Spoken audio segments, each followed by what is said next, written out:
Welcome, my dear brothers and sisters. And we are now on the 46th week of our 52-week project.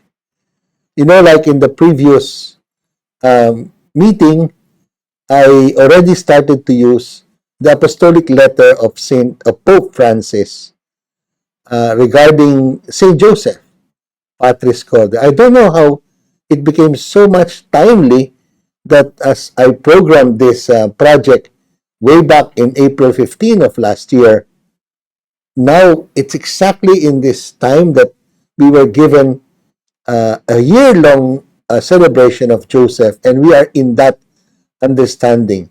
Who is the man in the family, if not the best model, is Saint Joseph?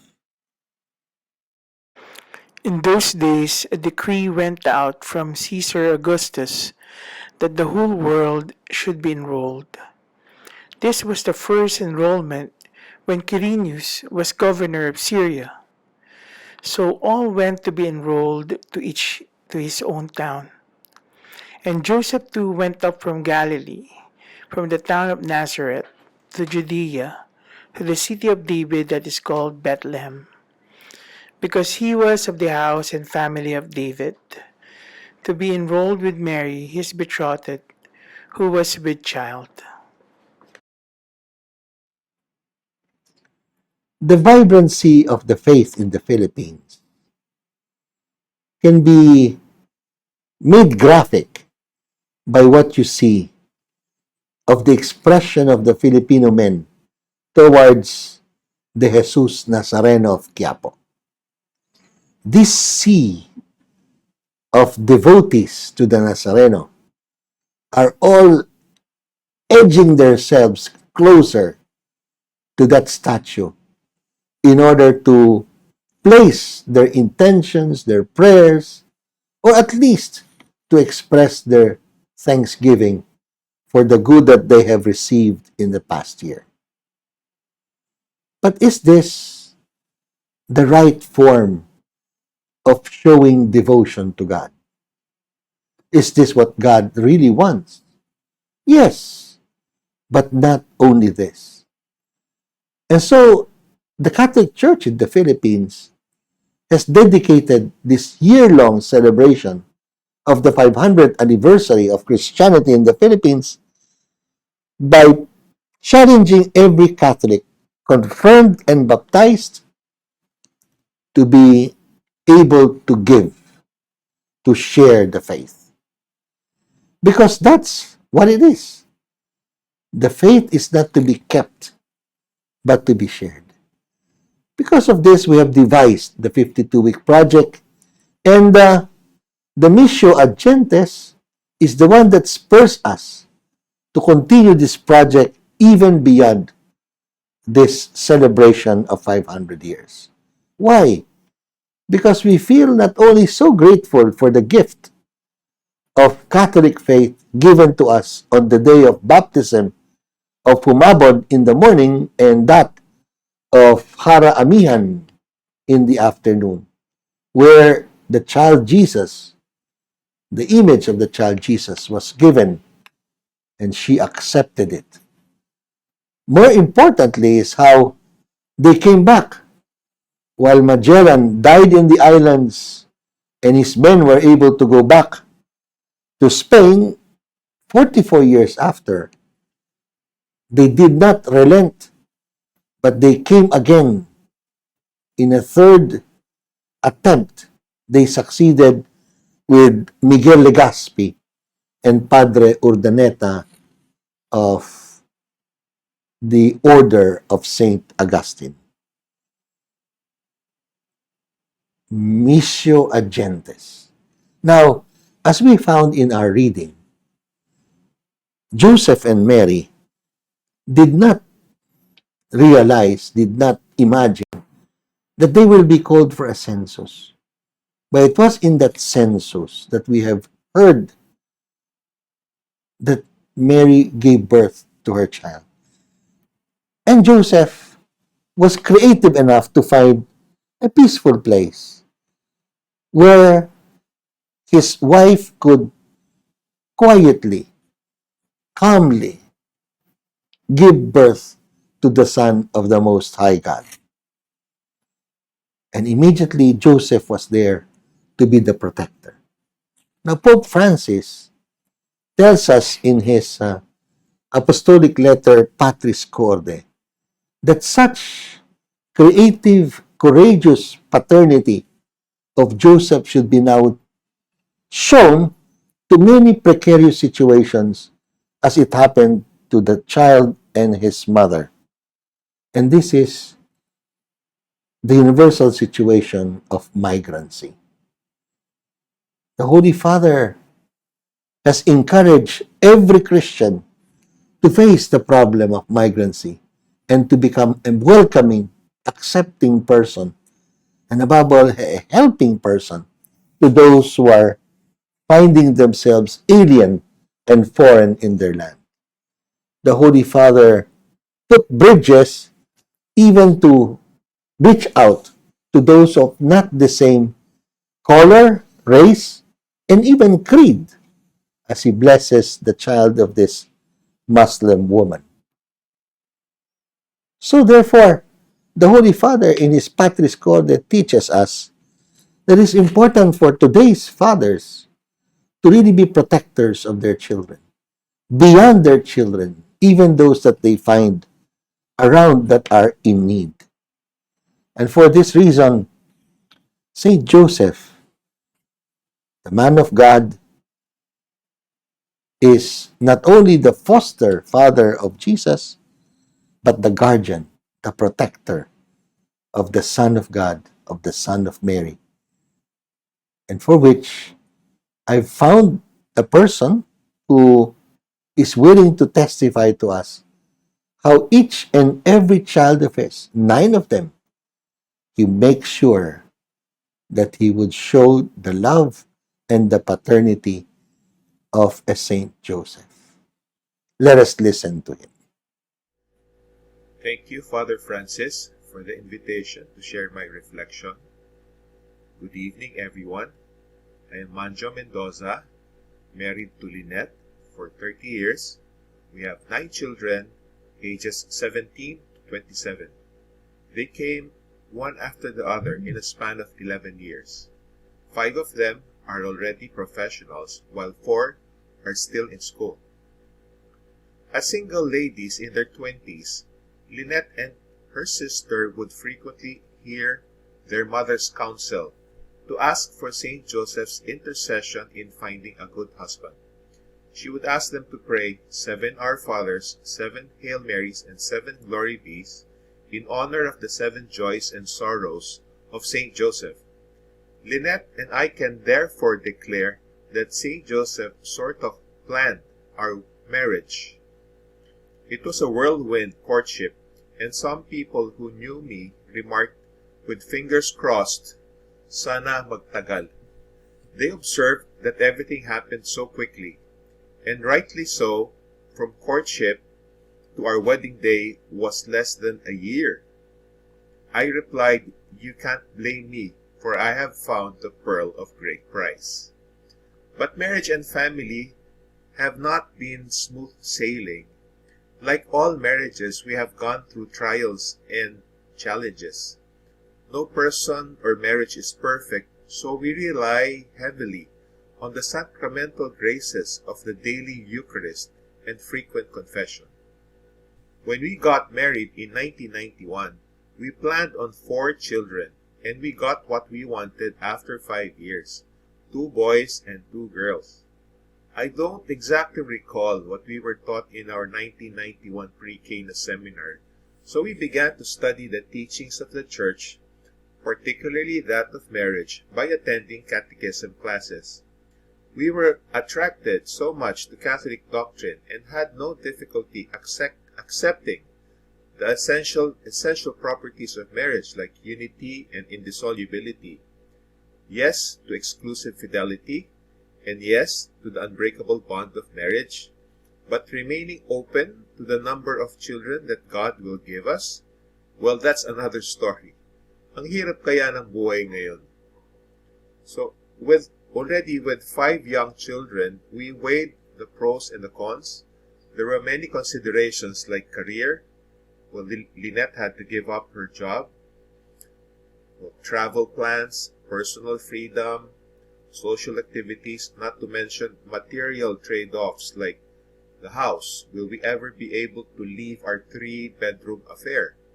Will we even be able to afford a new car or a second car? So we discerned and prayed, and then decided to remain open to what God had planned for our family. If the priests who officiated our wedding had asked us, "Are you willing to accept the responsibility for raising and educating 9 children?" I would have called off the wedding. But seriously, after 5 kids, we felt God tugging. "Will you be my channels to bring forth one more soul? One more soul who will spend eternity with me in heaven." And each time that we were asked, we had to correspond with the courage of Saint Joseph when he agreed to become the legal father of Jesus. I am not romanticizing the challenges of a big family. It's a tough job. It entails a daily dying to oneself, giving up one's comfort, sacrificing one's preferences. Masaya na mahirap. But precisely these sacrifices are tremendous sources of grace. So our family went through emotional turmoil and material challenges. There was no such thing as a budget surplus, but God does provide. In Pope Francis' apostolic letter Patris Corde, he wrote, "At times difficulties bring out resources we did not even think we had." Is having a big family worth it? Yes, without reservation. In our family and in other families that we know, the joys are multiplied and the sorrows are divided. When you have a big family, you get all sorts of odd requests like, "Can we feature you in a magazine?" or "Can we feature you in a documentary?" So let me show you a short clip of a 2013 eyewitness documentary where we were one of 2 big families that were featured by Sandra Aguinaldo. Lagi pong kalaro. Lagi pa kayo natatanong na parang, "Ang dami niyo, ba't ang dami niyo?" Natatanong kayo gano'n? Lagi po. Oo. Ano sinasagot niyo? Kasi mayaman kami sa pagmamahal. Mayaman kami sa pagmamahal, our eldest daughter Ella would say. So that's really heartwarming for me to know, because when the kids were interviewed, we were not in the house. Lynette and I were elsewhere. So by the way, the organization that volunteered our family to Eyewitness was Pro-Life Philippines Foundation, which I happen to serve presently in the Board of Trustees. So if God calls any of our children to the priesthood or to a vocation to serve Him as a single celibate individual, we will gladly surrender him or her to God. Perhaps most of them will have a vocation to marriage, and this leads me to my second point. Lynette and I are fortunate to have met EduChild Foundation in 1995, and we have stayed on ever since. Early in our parenting journey, we were taught that children don't come with instruction manuals, and thus highlighted the need to learn to become deliberate with our parenting. In EduChild, we learn that parenting is about raising adults, not kids, because eventually these kids will grow, they will mature to become adults. So our present assignment in EduChild is to bring parenting seminars and workshops to our brothers and sisters in the peripheries, supported by our team of dedicated volunteers. I have never heard of any expert speak of parenting as a sort of marriage preparation for children, except for one, and this exception is the great Saint John Paul II, who wrote in Familiaris Consortio that young children go through a remote preparation for marriage when parents introduce them to virtues. They are taught, play fair, don't cheat, share with one another, wait for your turn, always tell the truth, study hard, put your family first, and always pray. Virtues are excellent habits learned through repeated practice. Parenting is an extended preparation for whatever vocation our children receive from God. The virtues of justice, honesty, charity, patience, truthfulness, diligence, piety, and love for the family are all so important, and these are the life lessons we try to impart our children, not so much with words, but with our actions. Saint Joseph was a man of few words, so we can surmise that he taught Jesus more with his actions. They say you can't teach or you can't give what you don't have, so we have to credit Saint Joseph for some of the human virtues of Jesus. Sometimes I feel that living in our house is like living in a fishbowl with so many eyes on you. It's a reminder of my duty to evangelize, and that is only possible through my example. We cannot be 5 different persons. One person in the home is different from the person in the office, is different from the person in church, with his barkada, and online. A favorite author of mine said in very strong words that a man is either a protector or a predator. You cannot be protective of your wife and daughters, and sister, or mother, and at the same time lust after or prey on the wife of or daughters of other men. It's hypocritical. I am only one person and I need to have a certain unity in my life. A marriage expert, Dave Willis, advised, "Husbands, love your wives well. Your children are noticing how you treat her.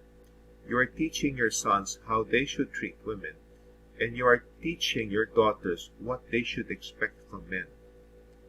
I address the fathers here. Let's be the standard by which our daughters will judge their prospective husbands. In 1975, my mother suffered a brain aneurysm and a stroke. We didn't think she would make it.